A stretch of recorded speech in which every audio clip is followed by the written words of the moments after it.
Welcome to another podcast with the Mr. B and LP.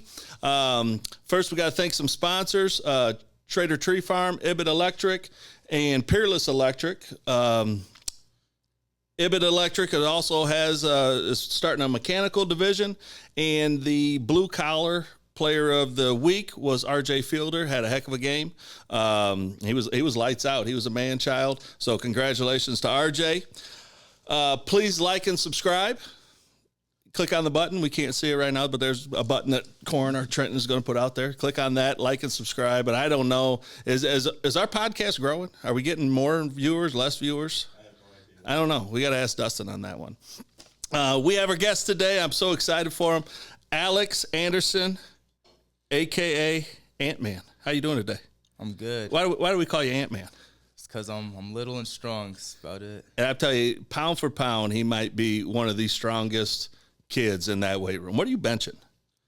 I hit 315 over the summer, but I think I can get up 320 if I really try. 315 pounds he's benching. How much do you weigh? Right now, I'm at 182. 182. What's the math on that? Oh, definitely way over his body weight. So he is absolutely impressive to see in the weight room, on the football field, obviously. But let's talk about your background. How long have you been playing football? 4 years. I started varsity my sophomore year as a corner when Braylon Schultz came out with a shoulder injury. Mm-hmm. And from then on, I've just been backup wing watching the older guys like Sam Rucker and Juju. Yes, pretty good mentors. Yeah, I mean, they were good, quick on their feet, fast, and, they could read a hole. What have they taught you leading up to this year? Because you didn't get, since I've been here, I've watched every one of your games, including your 8th grade. You carried the majority of the load in 8th grade. Yeah. You were the running back in 8th grade. You and Calvin, who was the other back, fullback? Was it Ward? Elijah. Yeah. Elijah and Ward, yep. And then you went about 3 years without getting many carries. Yeah. And now you're back being the man on the offensive end. But prior to that, where did you play rocket football and all that stuff? I played rocket football in Dowagiac for majority of my life. I mean, we were putting, just a whooping on Niles, Trenton's team mostly, and then I played for Niles rocket football 1 year. And I think that was my last year. Was that your 6th grade year? Yeah. Okay, and that's when you moved to Niles? Yeah. Nice. So obviously everybody sees you on Friday night and then, what you're capable of doing. But do you play any other sports? I do play. I run track. I don't really play track. I run track. Do you play track? Do you run track? You run it. You run track. There's another sport out there you've participated in. You don't play that sport either. But what's it called? Disc golf. I mean, Golf. I'm pretty good at that too. So, listeners, viewers, Alex Anderson is an absolute stud wrestler, but hates to do it. He came out one time, wrestled like the 5th or 6th ranked kid in the state, and he did have him. It was like 15-4, and the only reason the kid had 4 points is because he had 4 penalties. Locking hands. He's an incredible talent. We're so lucky to have him. It's kind of bittersweet, meaning we're coming to the end of being able to hang out with Mr. Anderson and watch him on Friday nights and watch him on the wrestling mat or the track, whatever he decides to do. He's senior. Yeah. What are your plans after this? I'm try and go to college for mainly football if I can. I mean, I've been getting some looks at track from Olivet University and the Olivet University. Rumor has it only legends graduate from that institution. He did. And the other legend that goes there right now, Braylon Schultz. I mean, yes, and he's doing very well, playing baseball for him. So you have quite a bit of schools looking at you. Yeah, quite a bit. Go ahead and rank them. If you decide today, Alex Anderson, where are you going to go on to pursue your collegiate career and academic career? Right now, sitting at my number 1 would probably be U Pike University up in Kentucky. U Pike? Yeah. In Kentucky? What division are they? They're NAIA. NAIA? Yeah. Okay. My second would probably be, I don't even know. Minto State University. I don't know where they are. I think it's like a Minnesota school.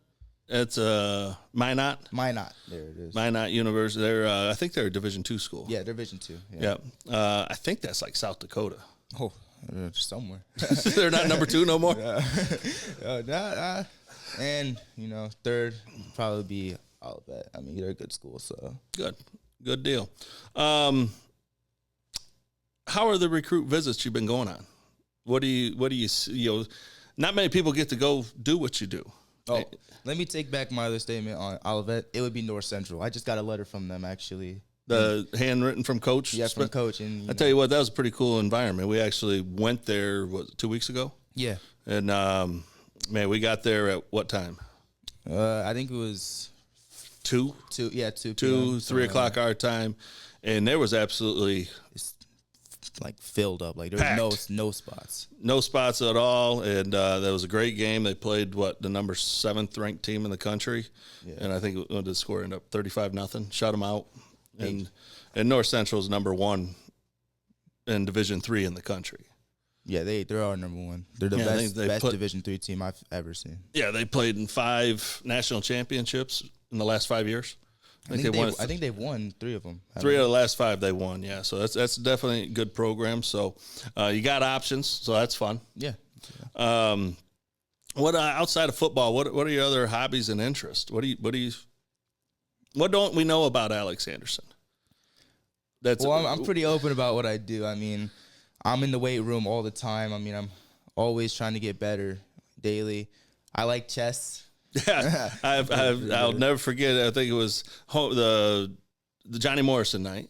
Yeah, you guys got to go to school the next day. Last night to do anything, and Alex is over, and was it Bo, Brandon, Brendan, Chase, Jim. Mm-hmm. And I'm looking around. Alex is playing chess. Bo is studying AP gut. Mind you, we're not in school yet. And Bo is studying. Forget what Olsen was doing, and then Brandon is cutting Chase's hair for the first haircut ever. But I was just how studious you guys all are is pretty impressive. You see groups of kids that like this sort of thing or that. You guys value academics.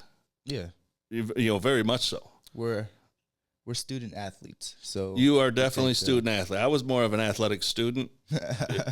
I wish I would have had your guys' mindset when it comes to the academic side. Who's the leader amongst you guys that really pushes academics? I can see it. I have an idea who it is, but who do you guys think really? If there's a bad grade on the team or something like that, there's always, to me, one guy that's always saying, "Hey, man, get your grade up." Probably Brandon. Absolutely. Yeah, I mean he's kind of like he's a smart guy. He's like, listen, you have no excuse not to get an A. Yeah. So it's and we have a serious opportunity to be team academic All-State in football. I know. I mean, he's a real good mentor to the younger ones and to us older guys too. I mean, we all look up to him. He's a great dude, smart dude. I mean, one of the best people I've ever met in my life. I'd have to agree. Well, all you guys are. So with that being said, there's tons of kids that are watching you every night. Every Friday night, there's the Rocket kids, there's the middle school kids, even the high school kids, even your teammates. How are you leading them? What kind of example do you want to be for them? I'm not really a vocal type of person, so I lead by physical example. Like, I'll get up there and I'll do it. And if they didn't see, like, how I did it, I'll do it again. And I'll just keep doing it until, And I could tell you this. I don't know what play it was. I know it was last year. I think Peyton Gordon got hurt. And you came in, and I think you ran the wrong play. And Coach Shaw jumped your butt. And I've never seen you lose your cool the way you did. And snap back on Coach Shaw. And, Coach knew not to engage. You knew he was still the boss. He put you in right after that, and you had like 5-man runs in a row. I mean, what happened on that play? Well, I was getting up to the line, and I was asking. Was it your fault or coach's fault? No, it was my fault, definitely. I mean, I was trying to get the play from the quarterback, senior Talon Bennett. I mean, he graduated, great guy. I couldn't hear it from all the noise that was happening. It is blame Corn again. Add it to the folder. It was loud, and I was asking. I don't think he heard me. I wasn't being loud enough, and I just didn't know the play, so I froze up, and I didn't get nobody, and I messed up the play. So, and then what happens when you came off the sidelines? Scott. Coach Shaw. Coach Shaw, he came up to me. He wasn't yelling at me. He was yelling to me, and I took it. Totally different. Yeah, I took it. I was yelling at me, and I snapped back, and, I mean, he's a good coach, and I didn't mean to do that, but, just in the moment, I was heated. But then what happened? Then I came back on the field. I fixed my mistakes. Man, did you run hard. And so we end up winning that game. Yeah. We go to Three Rivers, play Unity or South Christian, and Sam gets banged up. He bangs his knee up. I'm with Glenn Sampson. He's been the offensive coordinator at Menden for years. He's a really good friend of mine, just a football guru, and I think he's been a part of like 13 or 14 state titles in Division VIII. And he goes to me after Sam gets hurt. He says, "Hey, man, you guys are in trouble." I said, "For what?" He goes, "You just lost Sam." I said, "You haven't seen Alex play." And I think it was 2 plays later, you take it to the house. I said, "I told you the kid could play." But you've always been on the defensive side, and now you're asked to be on the offensive side. So what do you prefer and why? I probably prefer offense more than defense, just because I feel like my team can rely on me more offensively, because we really don't. Because I'm the oldest, I'm the senior. I got to be the head of our backfield right now.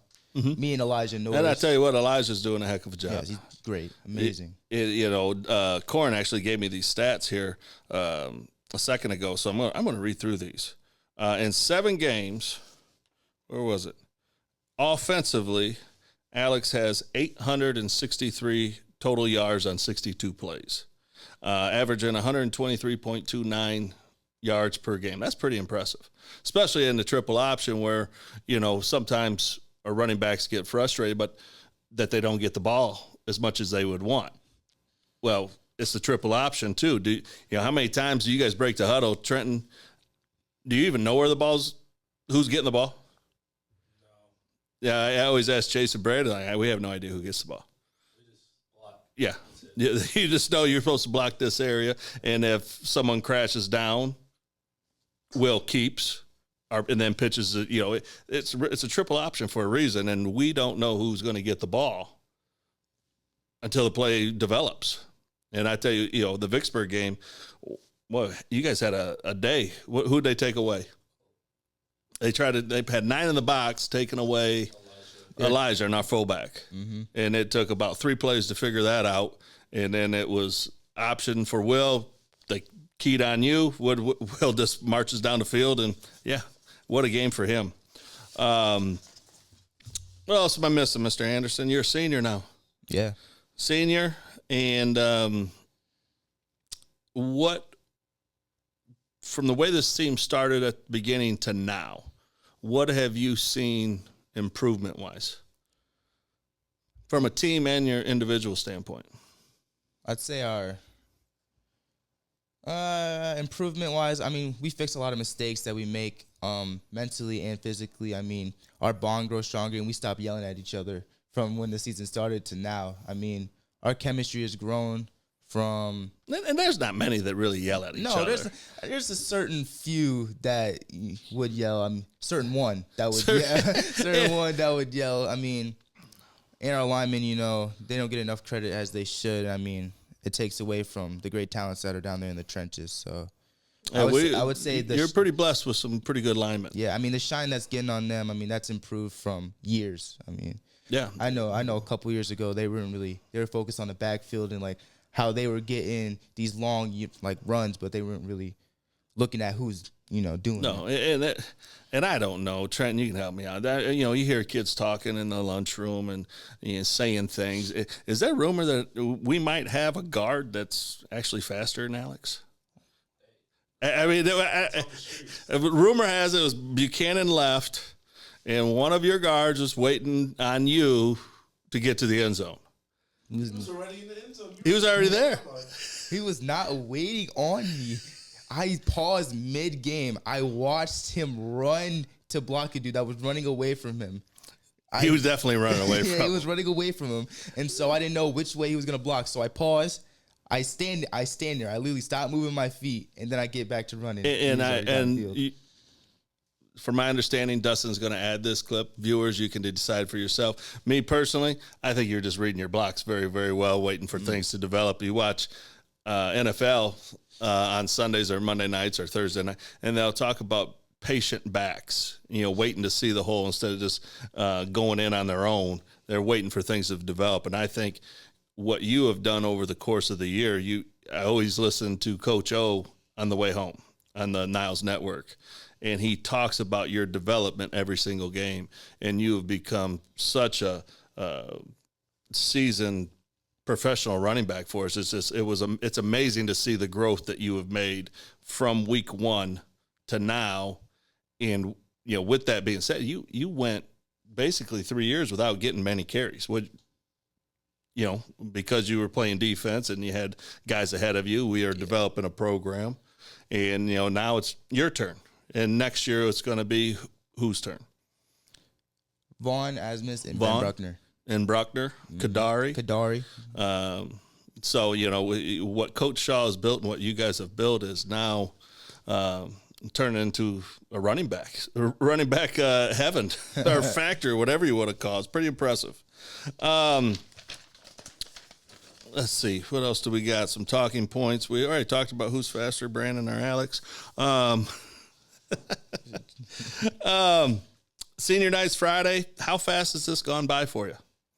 It's gone by really fast. I mean, thinking from a freshman point of view, I never thought I'd be a senior sitting here right now, talking on a podcast, which is, beautiful, by the way. I mean, it's kind of fun, isn't it? It's great. It's really fun, but it's sad to see it all go. I won't be able to be here and talk with you again on the podcast after this year. So it's just like, well, we can bring guests back all the time.